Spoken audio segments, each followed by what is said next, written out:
আসসালামু আলাইকুম, নার্গিস মজিদ লিমা স্বাগত জানাচ্ছি এনটিভির মধ্যরাতের খবরে। জাতীয় নির্বাচনে মনোনয়নপত্র বাছাইয়ে রিটার্নিং কর্মকর্তার সিদ্ধান্তের বিরুদ্ধে আপিল আবেদন যারা করেছেন তাদের সাথে ইনসাফ করা হবে বলে আশ্বস্ত করেছেন প্রধান নির্বাচন কমিশনার এএমএম নাসিরউদ্দিন। বৃহস্পতিবার সকালে ইসিতে আপিলের জন্য স্থাপিত বুথ পরিদর্শনে গিয়ে একথা বলেন তিনি। এদিকে মন্ত্রিপরিষদ সচিব ডক্টর শেখ আব্দুর রশিদ জানিয়েছেন, মাঠ প্রশাসনের কোনো কর্মকর্তার বিরুদ্ধে পক্ষপাতিত্বের অভিযোগ পেলে ব্যবস্থা নেওয়া হবে। শিউলি রায়ের রিপোর্ট। নির্বাচন কমিশনে চতুর্থ দিনের মতো চলে আপিল আবেদন। এই পর্যন্ত মোট 469টি আবেদন জমা পড়েছে। সকাল থেকেই নির্বাচন ভবন প্রাঙ্গণে ছিল কর্মকর্তাদের ব্যস্ততা। এই সময় আপিল বুথ পরিদর্শন করতে আসেন সিএসি এএমএম নাসিরউদ্দিন। বলেন, নির্বাচন কমিশন মূলত আপিল কর্তৃপক্ষ। রিটার্নিং অফিসার যে সিদ্ধান্তই দিক না কেন, কমিশনের পক্ষ থেকে ন্যায় বিচার নিশ্চিত করা হবে। রিটার্নিং অফিসারের ক্ষমতা আছে, আইন ওনাদেরকে ক্ষমতা দিয়েছে সিদ্ধান্ত নেওয়ার জন্য।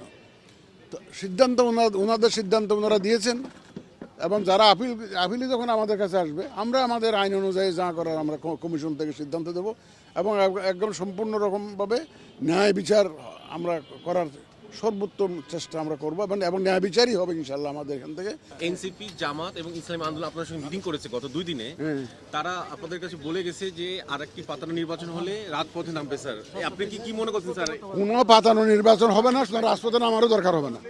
পরে বিকেলে সিএসির সঙ্গে সাক্ষাৎ করতে যান ইইউর 4 সদস্যের একটি প্রতিনিধি দল। সাক্ষাৎ শেষে সাংবাদিকদের সঙ্গে কথা বলেন ইইউর ইলেকশন অবজারভেশন কমিশনের প্রধান পর্যবেক্ষক ডক্টর ইভার্স ইয়াবস।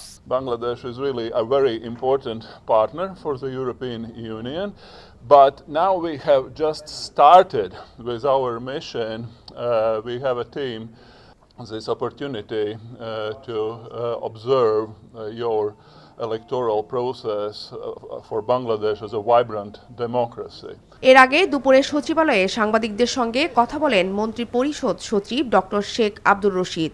জানান, সুষ্ঠু নির্বাচনের জন্য ইসির প্রয়োজন মনে করলে প্রশাসন রদবদল করতে পারবে। কেউ না কেউ কোনো কারণে সংক্ষুব্ধ হলে তিনি এই ধরনের কথা বলে থাকেন। এখন মুক্ত তথ্য প্রবাহের যুগ, এই সময় সকলে সেভাবে কথা বলবেন। আমরাও চেষ্টা করব, যদি আমাদের কোনো ত্রুটি থাকে আমাদের বা প্রশাসনে বা অন্য কোনো লেভেলে, আমরা সেটা সমাধানের চেষ্টা করব। প্রত্যেকটা কেসই মেরিটের ভিত্তিতে আমরা সিদ্ধান্ত নেব। নির্বাচন কমিশন যদি কনভিন্সড হয়, তারা যদি মনে করেন যে হ্যাঁ রদবদল প্রয়োজন, তাহলে তারা বলবেন, তখন আমরা সেটা বিবেচনা করব, সেইভাবে ব্যবস্থা নেব। শিউলি রায়, এনটিভি নিউজ, ঢাকা। ভারতে টি-20 না খেলার সিদ্ধান্তে অনড় বাংলাদেশ। এক মুস্তাফিজের নিরাপত্তা নিশ্চিত করতে ব্যর্থ হলে পুরো টিম ও সমর্থকদের কিভাবে নিরাপত্তা দেবে দিল্লি, এ প্রশ্ন তোলেন পররাষ্ট্র উপদেষ্টা তৌহিদ হোসেন। মর্যাদার প্রশ্নে কারো সাথে কোনো আপোষ নয়, এমন জানালেন তথ্য ও সম্প্রচার উপদেষ্টা সৈয়দা রিজওয়ানা হাসান। আপেল শাহরিয়ারের রিপোর্ট। ক্রিকেট প্লেয়ার মুস্তাফিজুর রহমানকে ভারতের আসন্ন আইপিএল আসরে টিম থেকে বাদ দিলে নিন্দার ঝড় ওঠে ক্রিকেট দুনিয়ায়। ক্ষোভ ও প্রতিবাদ জানায় বাংলাদেশ সরকারও। দেশে বন্ধ করা হয়েছে আইপিএলের সব ধরনের সম্প্রচার। এমনকি টি-20 ক্রিকেট বিশ্বকাপে বাংলাদেশের ম্যাচগুলো ভারতের পরিবর্তে শ্রীলঙ্কায় সরিয়ে নেওয়ার দাবি করা হয়। এ বিষয়ে মন্ত্রণালয়ের অবস্থান তুলে ধরেন পররাষ্ট্র উপদেষ্টা তৌহিদ হোসেন। একজন ক্রিকেটার, সে তো একটা সীমিত সময় ওখানে যাবে, খেলবে, তারপরে হোটেলে চলে যাবে। তার নিরাপত্তা যদি দেওয়া সম্ভব হয়, সে কারণেই তো তাকে ফেরত দেওয়া হয়েছে অস্টেনসিভলি। তাহলে আমার এই যে টিম যাবে, শুধু টিম যাবে না, টিমের সমর্থকরা তো যাবে, খেলা দেখতে যাবে লোকজন, তাদের নিরাপত্তা প্রশ্ন আছে।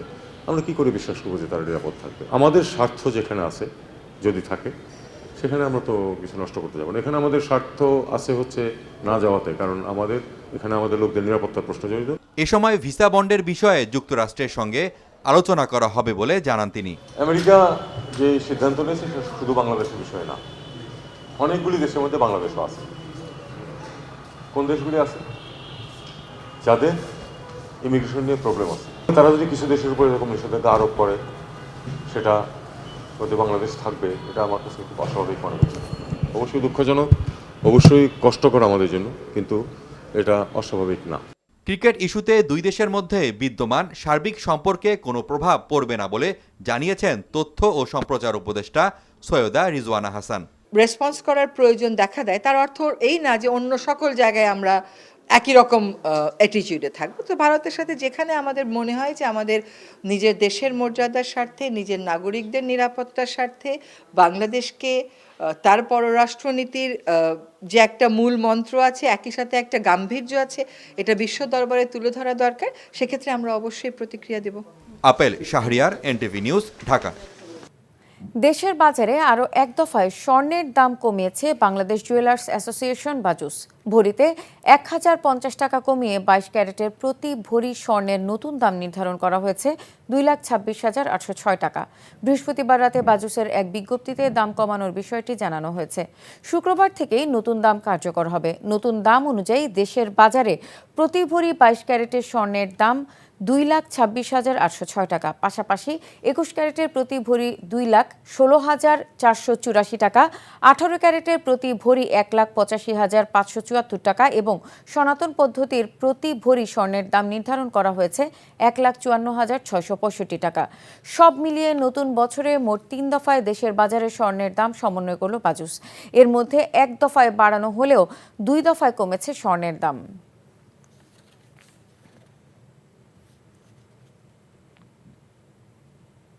বেগম খালেদা জিয়ার আপোষহীনতা ও ত্যাগ স্বীকারের মাধ্যমে রাজনীতি করেছেন বলে মন্তব্য করেন কুয়েত বিএনপির নেতারা। এনটিভি কুয়েত প্রতিনিধি আলামিন সরকার জানান, মরহুমার রুহের মাগফিরাত কামনায় বিএনপির কুয়েত রাজ্য শাখা আয়োজিত দোয়া মাহফিলে এ কথা বলেন তারা। মাহফিলে সভাপতিত্ব করেন কুয়েত বিএনপির সাবেক সভাপতি মাহফুজুর রহমান। ইলিয়াস চৌধুরী ও আব্দুল কাদের মুন্সির যৌথ সঞ্চালনায় উপস্থিত ছিলেন কুয়েত বিএনপির সাবেক সদস্য সচিব শওকত আলী, কুয়েত বিএনপির সিনিয়র সহসভাপতি আব্দুল কাদের মোল্লা, ঢাকা জেলা বিএনপির যুগ্ম সাধারণ সম্পাদক চুন্নু মোল্লা সহ অন্য নেতাকর্মীরা।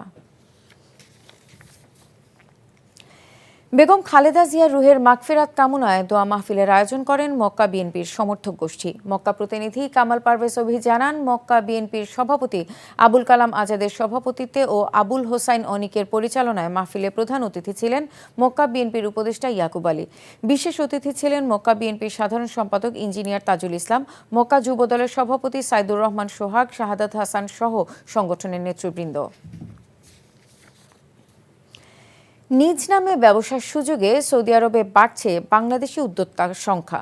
এনটিভি মদিনা প্রতিনিধি ফইমি ফরহাদ জানান, মদিনায় ইশরা আগুইলে মুহি কন্ট্রাক্টিং কোম্পানির উদ্বোধনী অনুষ্ঠানের ম্যানেজিং ডিরেক্টর মহিউদ্দিন মুহি বলেন, প্রবাসীদের কর্মসংস্থানের বিশাল সুযোগ রয়েছে বাংলাদেশি প্রতিষ্ঠানগুলোতে। অনুষ্ঠানে উপস্থিত ছিলেন Sultan middle east consultancy founder and CEO Hridoy Sultan, Musafir ফাউন্ডেশনের চেয়ারম্যান লায়ন আব্দুল হান্নান, সাংবাদিক মোহাম্মদ মামুন, এহসানুল হক নাহিদ সহ অন্যরা। নারী টি-20 বিশ্বকাপের বাছাই পর্বের জন্য 15 সদস্যের বাংলাদেশ দল ঘোষণা। অধিনায়ক নিগার সুলতানা জ্যোতির সহকারী হিসেবে দেয়া হয়েছে নাহিদা আক্তারকে। স্ট্যান্ড বাই রাখা হয়েছে 5 ক্রিকেটারকে। বাছাই পর্বে এ গ্রুপে বাংলাদেশের প্রতিপক্ষ আয়ারল্যান্ড, পাপুয়া নিউগিনি ও নামিবিয়া। মূল পর্বে জায়গা করে নেওয়ার লক্ষ্য নিয়ে নেপালে অনুষ্ঠিত এই প্রতিযোগিতায় অংশ নিতে 12 জানুয়ারি ঢাকা ছাড়বে বাংলাদেশ। 18 জানুয়ারি উদ্বোধনী দিনেই মাঠে নামবে জ্যোতির দল। প্রতিপক্ষ যুক্তরাষ্ট্র। 20 জানুয়ারি পাপুয়া নিউগিনি, 22 জানুয়ারি নামিবিয়ার এবং 24 জানুয়ারি আয়ারল্যান্ডের মুখোমুখি হবে বাংলাদেশ। গ্রুপের সেরা 3 দল খেলবে সুপার 6-এ।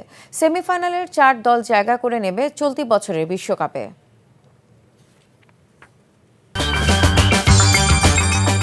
এই ছিল মধ্যরাতের খবরে। এই খবরের ভিডিও সহ আপডেট জানতে ভিজিট করুন এনটিভি অনলাইন www.ntvbd.com।